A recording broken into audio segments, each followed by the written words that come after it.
राष्ट्रीय जनता दल के सारे विधायक नर्वस हो चुके हैं, संख्या कम है और लालू जी लगातार जेल और बेल में लगे हुए हैं। तेजस्वी जी का सदन नहीं आ रहे हैं। जेडी पूरी तरह नर्वस है और यही कारण है कि इसी नर्वसनेस के बीच उन्होंने श्रद्धेय रामविलास पासवान जी को बेचारा शब्द से संबोधित कर दिया और ये बात हम लोगों को चुभ गई।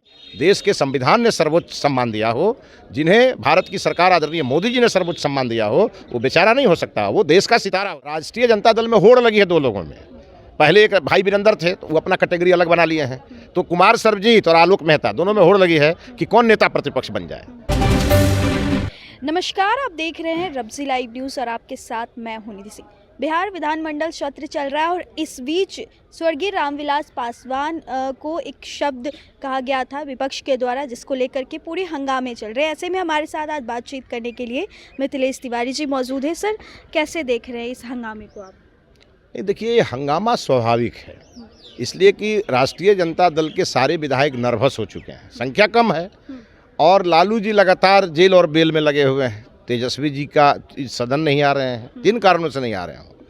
तो आरजेडी पूरी तरह नर्वस है और यही कारण है कि इसी नर्वसनेस के बीच उन्होंने श्रद्धेय रामविलास पासवान जी को बेचारा शब्द से संबोधित कर दिया और ये बात हम लोगों को चुभ गई है, क्योंकि जो गरीबों के आँख का तारा हो, जो बिहार के 13 करोड़ लोगों के भरोसे का सितारा रहा हो और उसको कोई बेचारा कहे, ये बात हम स्वीकार नहीं कर सकते। तो हम मानते हैं कि आरजेडी के लोगों ने श्रद्धेय रामविलास पासवान जी को, जिन्हें देश के संविधान ने सर्वोच्च सम्मान दिया हो, जिन्हें भारत की सरकार आदरणीय मोदी जी ने सर्वोच्च सम्मान दिया हो, वो बेचारा नहीं हो सकता, वो देश का सितारा हो सकता है। कुमार सर्वजीत ये भी कह रहे हैं कि मैंने बेचारा शब्द का इस्तेमाल किया, मूर्ति बनवाने की बात कही, ये शब्द जो है राजू तिवारी को पच नहीं रहा, इसलिए वो ऐसा कहते हैं। नहीं, देखिए, कुमार सर्वजीत अब फंस गए हैं तो घुमा रहे हैं बातों को, चूँकि अब फंस गए हैं तो इसलिए घुमा रहे हैं बातों को।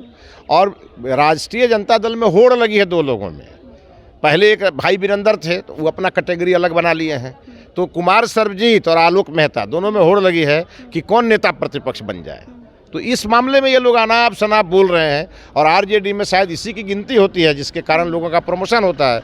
ये लगे हुए हैं, बोल रहे हैं और फंसते जा रहे हैं। सर, विधानसभा के अंदर भी लगातार स्वास्थ्य व्यवस्था को लेकर के भी सवाल खड़े हो रहे। स्वास्थ्य व्यवस्था इन दिनों चरमराई हुई है, इसको कैसे आप? नहीं, स्वास्थ्य व्यवस्था पूरी तरह कंट्रोल है, चूँकि इतना बड़ा राज्य है और जितने डॉक्टर की ज़रूरत है उतने हैं नहीं, तो सरकार लगातार उनकी व्यवस्था में लगी है और आगे के दिनों में आप देखेंगे सारी व्यवस्था अंडर कंट्रोल रहेगी। सर, आखिरी सवाल लूंगी, तेजस्वी यादव नदारत रह रहे हैं इन दिनों, क्या कहेंगे आप? तेजस्वी यादव आज तो खैर मान लीजिए कि उनके पाँव में दर्द है या नाखून निकल गया है, लेकिन तेजस्वी यादव कब सदन को महत्व देते हैं?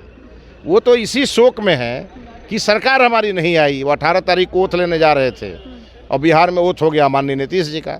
उस समय से के सदमे से वो उबर नहीं पा रहे हैं और इसीलिए सदन आ नहीं रहे हैं।